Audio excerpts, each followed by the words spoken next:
బీభత్సమైన క్లారిటీ వస్తుంది.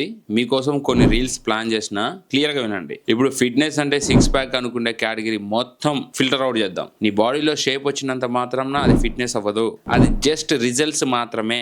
ఫిట్నెస్ అంటే డైలీ ఎనర్జీని స్టేబుల్ గా మెయింటైన్ చేయడం. మనం మార్నింగ్ లేచినప్పుడు లేజినెస్ ఫీల్ గనక వస్తే నువ్వు ఫిట్నెస్ ని మెయింటైన్ చేసినట్టు కాదు. ఫ్రెష్ ఫీల్ గనక ఉంటే అది ఫిట్నెస్ ని మెయింటైన్ చేయడం. మీరు చూసే ఈ సోషల్ మీడియాలో సిక్స్ ప్యాక్ అనేది విజిబిలిటీ అవుతుంది అంటే అది జస్ట్ బాడీ ఫ్యాట్ పర్సెంటేజ్ తగ్గడం వల్లనే, అది ఫిట్నెస్ అనరు. కానీ లో బాడీ ఫ్యాట్ పర్సెంటేజ్ మెయింటైన్ చేస్తూ స్లీప్ అనేది లోగా ఉంటే అది ఫిట్నెస్ అవ్వదు.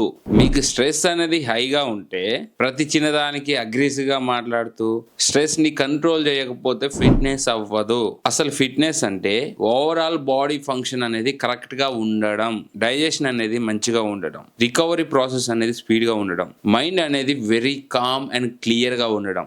మెయిన్ ఇది. మీకు మిర్రర్ లో కనిపించే మీ బాడీ విజిబిలిటీ మ్యాటర్ కాదు, మీ సిస్టమ్ ఇంపార్టెంట్. మీరు చూసే సోషల్ మీడియాలో యాప్స్ అనేవి హైలైట్ చేస్తారు, ఐ మీన్ సిక్స్ ప్యాక్. కానీ లాంగ్ టర్మ్ వరకు కన్సిస్టెన్సీగా హైలైట్ చేస్తారా? చేయరు. బికాజ్ అది టెంపరవరీ.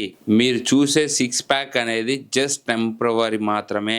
మీ హెల్దీ సిస్టమ్ అనేది పర్మనెంట్. నువ్వు సిక్స్ ప్యాక్ ని చూజ్ చేయొద్దు, ఫస్ట్ మీరు స్ట్రాంగ్ రొటీన్ ని చూజ్ చేసుకోవాలి.